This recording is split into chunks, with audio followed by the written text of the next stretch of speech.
सो hey guys, आज हम करने जा रहे हैं this question where we would have a different combination of the dielectrics and we are would be asked to find the what is the net capacitance.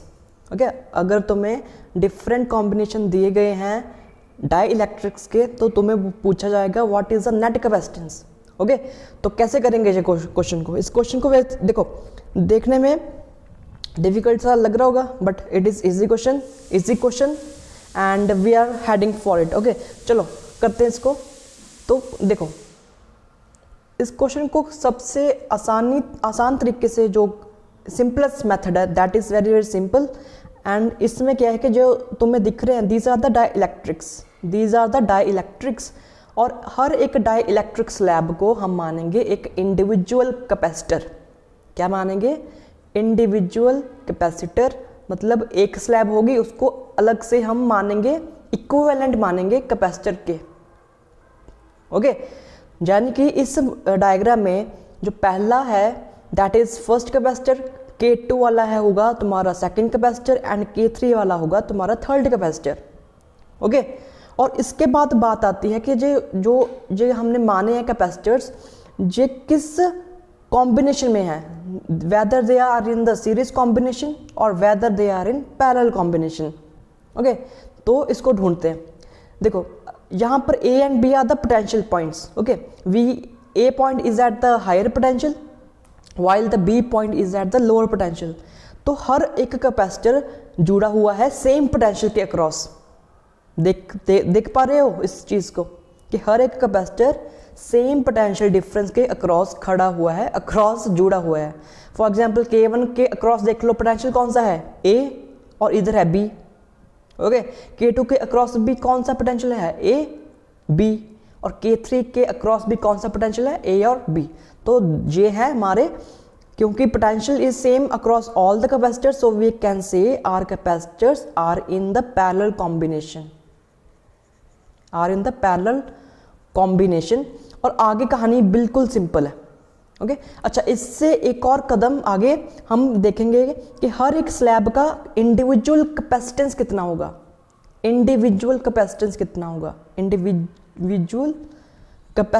कितना होगा। तो वो होगा हमारा, इस केस में होगा, if I say that K1 की जो ये वाला जो इसका जो विड्थ कह लो, if it is same. Okay, ये भी, अगर ये वाली विड्थ कह लो ये भी सेम है, और या थिकनेस कह लो, कह सकते हैं ना। तो अगर इन सब की थिकनेस सेम है, देन इन दैट सेंस ये जो एरिया होगा that will of each capacitor, ये A/3 हो जाएगा। हर एक, देखो कैपेसिटर किस सेंस में कह रहा हूँ? कैपेसिटर इस सेंस में कह रहा हूँ, अगर ये हमारी डाइइलेक्ट्रिक स्लैब है, this is K1, okay, and this is the face, this is the first plate and this is the second plate of a parallel plate capacitor. तो ये एक, इस कंडीशन में हमें क्या मिलेगा? एक, देखो, दिस इज अ प्लेट का, दिस इज सेकंड प्लेट। ठीक है, वैसे तो वैक्यूम वाले कैपेसिटर में बीच में कुछ जगह नहीं होती, बट इसमें जगह होती है, बट उसमें कुछ मटेरियल फिल नहीं किया होता ना, बट इसमें क्या है, हमारे पास एक मटेरियल फिल किया है K1 डाइइलेक्ट्रिक का। तो ये हमारा एक बन गया कैपेसिटर। ठीक है, और ये भी देख रहे हो कि पूरा कैपेसिटर तो की प्लेट पूरी इतनी होगी, पूरे कैपेसिटर की प्लेट इतनी होती है, हमें पता है ऐसे। ओके, तो पर ये जो K1 वाली स्लैब का हिस्सा है वो बस इतना ही आ रहा है ना, इस प्लेट का हिस्सा इतना ही आ रहा है उसमें। दैट मीन्स इसका जो एरिया होगा वो भी कम होगा। कितना होगा? That depends on number of capacitors. अगर हर एक कैपेसिटर जो स्लैब है हमारी, उसका अगर थिकनेस सेम है, then we can find the each capacitance का area by dividing with the number of capacitors. अगर यहां पर मुझे नंबर ऑफ स्लैब्स, ठीक है, in general if we are given the n slabs, so area allotted to each slab would be A/n। ये मानते हो कि नहीं मानते? ठीक है ना। तो सिंपली हमने रटना नहीं है, सिंपली इसको समझना है कि A/n कैसे आ गया। हर एक स्लैब का एरिया कितना आएगा? A/n। और वही हमारा क्या बनेगा, area of the that capacitor, जिसको हम स्लैब मान के चले थे ना, स्लैब ही है ना वैसे, ठीक है, उसको हम मान के चले हैं अब कैपेसिटर, तो उसका जो एरिया होगा that will be A by N. So that's why अब जो इंडिविजुअल कैपेसिटेंस का जो कैपेसिटेंस होगा that will be epsilon A by D और डिवाइडेड बाय एन। यहाँ पर एन कितना है, we have 3 capacitors, so N होगा 3 because area is divided into 3 parts, equal parts. Okay, so this is a capacitor, this is a capacitance of each capacitor. This is the capacitor of sorry, this is the capacitance of each capacitor. Each capacitor जो कि हमारी क्या थी, जो कि हमारी क्या थी, स्लैब्स थी, उसको मान स्लैब्स को ही हम मान रहे हैं ना वो कैपेसिटर्स, ठीक है। और सही भी बात है, और सही भी बात है, because this point is actually the these are, जो मैंने ब्लैक से किया, this are of the metallic parts, ये मेटल के बने हैं, ठीक है।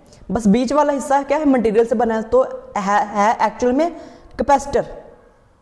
ओके, तो जाने कि अब इसका अगर सीरीज में पैरेलल में कॉम्बिनेशन के जरिए अगर हम आंसर निकालेंगे that will be very very simple. Now that will be simply C net is equal to C1 plus C2 plus C3, और यहां पर हमारा आंसर आ जाएगा, ओके सॉरी यहाँ पर एक मिस्टेक हो गई, यहाँ पर K आएगा, ठीक है। अगर पहला कैपेसिटर होगा तो यहाँ पर K1 आएगा, दूसरा कैपेसिटर होगा तो K2 आएगा, और तीसरा कैपेसिटर होगा तो K3 आएगा। तो यहाँ पर हमने करना क्या है, हमने सिंपली पुट अप वैल्यूज करनी है, बिकॉज हर एक कैपेसिटर की सेम वैल्यू होगी, तो हम लिखेंगे K epsilon A by 3D common, and अंदर आएगा K1 plus K2 plus K3, हमारा आंसर आ जाएगा यहाँ पे। Okay, now moving on to the next question, और उसमें सीरीज कॉम्बिनेशन होगा हमारा, ठीक है, सीरीज कॉम्बिनेशन होगा। तो series combination, why it is series combination, because यहाँ पर क्या है, यहाँ पर अगर हम 5 वोल्ट यहाँ पर माने, 0 वोल्ट यहाँ पर माने, और अगर हम इसके अक्रॉस ढूंढना चाहें हमारा कैपेसिटेंस, तो यहाँ पर तुम देख रहे हो यहाँ पर सीरीज ही पॉसिबल है, because across each slab we are seeing watching whatever you can call, we are having the some potential drop, क्योंकि अगर पोटेंशियल ड्रॉप नहीं होगा तो ये 5 से 0 कैसे आ जाएगा। दैट मीन्स हर स्लैब के अक्रॉस कुछ ना कुछ पोटेंशियल ड्रॉप हुआ है, that means all the slabs are not under the same potential difference, that means they are in the series. तो अगर सीरीज में है that what happens, then we have to apply this formula, 1 by C net is equal to 1 by C1 plus 1 by C2 plus 1 by so on, क्योंकि जहाँ पर 4 combinations है तो हम C4 तक लिख पाएंगे। ओके, और जहाँ पर भी अब थोड़ा सा जहाँ पर ठीक हमने करना है कि यहाँ पर जो C आएगा that will be K epsilon A by D by 4। क्यों किया, बिकॉज अगर देखते हो यहाँ पर एक जो कैपेसिटर है, कोई भी ले लो कैपेसिटर, उसका area of the plate same है, उसका area of the plate same है, हाँ सेम है फॉर द ईच स्लैब और ईच कैपेसिटर। ओके, अगर सेम है तो क्या डिफरेंस है, डिफरेंट है हर एक में, तो डिफरेंट यही चीज़ है कि हर एक का जो विड्थ है between the plates that is now decreased by D by 4। क्योंकि अगर तुम्हारे पास 5 प्लेट होती तो जैसे हमने पिछले एरिया में किया, तो यहाँ पर क्या होगा, जहाँ पर हम नंबर ऑफ प्लेट से डिवाइड कर देंगे हमारे D को, जहाँ पर एरिया तो सेम है, इसको तो कुछ हम छेड़ेंगे नहीं, किसको छेड़ेंगे किसको छेड़ेंगे हम, D बाय D को छेड़ेंगे, और उसको D बाय 4 या D बाय 5 जितनी भी प्लेट्स होंगी उससे डिवाइड कर देंगे। तो कितना आंसर हमें मिल रहा है, दिस इज दिस आंसर, ठीक है। हाँ, तो हमारा अगर नेट कैपेसिटेंस अगर हमने निकालना है तो इस फॉर्मूले में पुट अप वैल्यूज कर देनी है, then we are getting the answer. तो कर देते हैं, उसमें क्या है, ठीक है, तो कर देते हैं। तो 1 by C net is equal to 1 by 4 K1 epsilon A by D, और ये 4 बारी होगा, ओके, और ये 4 बारी होगा K2 epsilon A by D, plus so on, तो हमारा आंसर क्या निकल जाएगा, d/4 एप्सिलॉन ए कॉमन, अंदर क्या 1/k1 plus 1/k2 plus 1/k3 plus 1/k4 and so on, और यहां पर 1/c नेट। अब इसका उल्टा भी करेंगे, करना पड़ेगा ना उल्टा, तो अगर हम इसका उल्टा करेंगे, ये मैंने ओके सॉरी, एक इसको रब कर देता हूँ, ओके, तो ये पता नहीं क्यों लिख दिया मैंने, एक मिनट। तो ये हमारा है थर्ड क्वेश्चन होगा, ये हमारा ओके। अच्छा ये देखो यहाँ पर क्या होगा, यहाँ पर हम अगर सी नेट निकालेंगे ना, तो सी नेट कितना आएगा, that will B 4 epsilon a/d, और रेसिप्रोकल करेंगे तो हमें क्या मिल जाएगा 1/1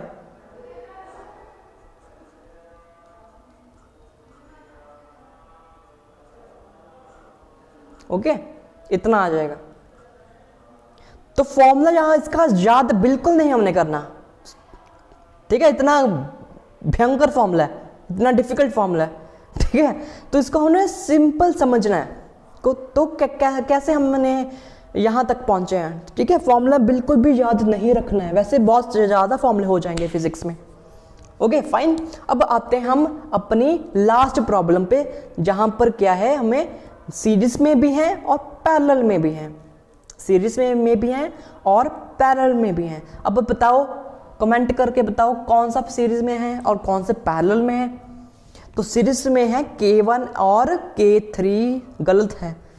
देखो यहां पर बेटर है कि तुम पहले पैरेलल को पहचानो, ठीक है, क्यों ऐसा क्यों, बिकॉज K1 और K3 भी सीरीज में है, नो डाउट, K2 और K3 भी सीरीज में है, no doubt, but it is better कि अगर हम ज्योमेट्रिकली देखें तो K1 और K2 को पहले हम अगर सॉल्व कर पाएंगे ना, तो then the calculations will become easy, then calculations will become easy. Why, because अगर K1 और K3 लेते हैं तो इसका एरिया कुछ और है और इसका एरिया कुछ और है, तो हमें बहुत ध्यान से करना पड़ेगा वो। So it is always better to take K1 and K2 first, and then जो भी आंसर आएगा उसको K3 के साथ सीरीज कॉम्बिनेशन उसका करेंगे, ओके। तो K1 और K2 को पहले हम सॉल्व करते हैं, तो इसका फॉर्मूला क्या आ जाएगा, we know it will be C net and it will be C1 plus C2. Why? Because they are in this parallel combination, okay. So this is K1 epsilon a/d, और यहां पर एरिया हम divide करेंगे, देख रहे हो तुम, area divide करेंगे कितना 2 के साथ, ठीक है, plus K2 epsilon a/d। This is the net capacitance for K1 and K2। अब ये जो आंसर आएगा इसका हम कॉम्बिनेशन करेंगे, पैरेलल कॉम्बिनेशन करेंगे with the K3, sorry series combination करेंगे विद द K3। तो अगर सीरीज कॉम्बिनेशन करना है then we must get 1/c net again, which is 1/ जो c net, इसको अगर डैश कह दो, इसको डैश कह दो, c net डैश, तो c net प्लस 1/ जो K3 आएगा, K3 एप्सिलॉन a/d। यहां पर कोई भी डिवीजन नहीं हो रही है ना, K3 तो सही सलामत है, ओके। बट यहां पर क्या प्रॉब्लम है, यहां पर प्रॉब्लम है हमारी d की, इसका जो d है दैट इज हाफ, तो इसका क्या आ जाएगा d/2, क्योंकि d ऊपर होगा, सो it is will be d/2, okay. और अगर तुम ये कह रहे हो कि हाँ, यहाँ पर एक और बात है कि जो मैंने पहले लिखा ना, तो मैं C1 प्लस C2 में, उसमें भी d का डिफरेंस आ रहा है, d यहाँ पर भी d/2 होगा, sorry for that again, because देख रहे हो, बिकॉज देखो इसका मतलब तुमने रटना नहीं है हर एक चीज़ को क्योंकि रटोगे तो काम बिगड़ जाएगा। तो देखो यहाँ पर मुझे पहले पता नहीं क्यों नहीं दिखा, देखो यहाँ पर d तो d/2 है ना, d कितना है, d/2 है, पहले कितना था, ये पूरा d है मान लो, तो ये कितना होगा d/2, तो अगर ये d/2 है तो मैंने d/2 लिख दिया, एरिया भी a/2 है तो a/2 लिख दिया, okay, and this will be cancelled out, okay, and we are left with D by epsilon A K1। इसका रेसिप्रोकल करना ना, सी नेट का रेसिप्रोकल करेंगे, कितना आ जाएगा, D by epsilon A1 K1 plus 1 by K2 epsilon A by D. Okay, तो हम ऐसे करेंगे, तो गलत तो नहीं है इसका, क्योंकि अगर इसको हम पैरेलल रेसिप्रोकल करते हैं तो इसका तो ऐसा निकलना चाहिए ना, 1 ओवर, ऐसे लिखेंगे, सॉरी ऐसे हमको लिखना पड़ेगा, sorry because this will be the wrong method, this will be the wrong method, ठीक है, this will be the wrong method. तो इसको मैं रब कर देता हूँ, तो जस्ट इसको हम ऐसे लिखते हैं। देखो कॉन्सेप्ट तो बिल्कुल सिंपल है, कई बार हम मैथ्स में अटक जाते हैं, जैसे मैं अभी अटका हूँ ठीक है, तो इसमें हम लिखते हैं this is 1 by K1 epsilon A by D, और यहाँ पर हम लिखते हैं K2 epsilon A by D, ठीक है, ये जो हमारा पहला आंसर आया था, तो उसका जस्ट रेसिप्रोकल, एंड दूसरे का D bye 2 K3 epsilon A। तो इसको बस इतना ही करो, और इसका जो भी रेसिप्रोकल आएगा वो आएगा। सो तो क्या रेसिप्रोकल आएगा वो भी देख लेते हैं। तो ये बहुत भयंकर सा अगेन हमारे पास एक्सप्रेशन बन रहा होगा, जिसका मतलब हमें फॉर्मूला फिर से याद नहीं रखना है, ठीक है, मेथड को समझो बस। 1 ओवर, देखो कितना भयंकर फॉर्मूला है, 1 ओवर, गलती फिर कर दी, 1 ओवर, जहाँ पर कुछ नहीं आना, ठीक है, 1 ओवर दिस, क्योंकि इसका रेसिप्रोकल करना है ना, 1 ओवर 1 बाय 1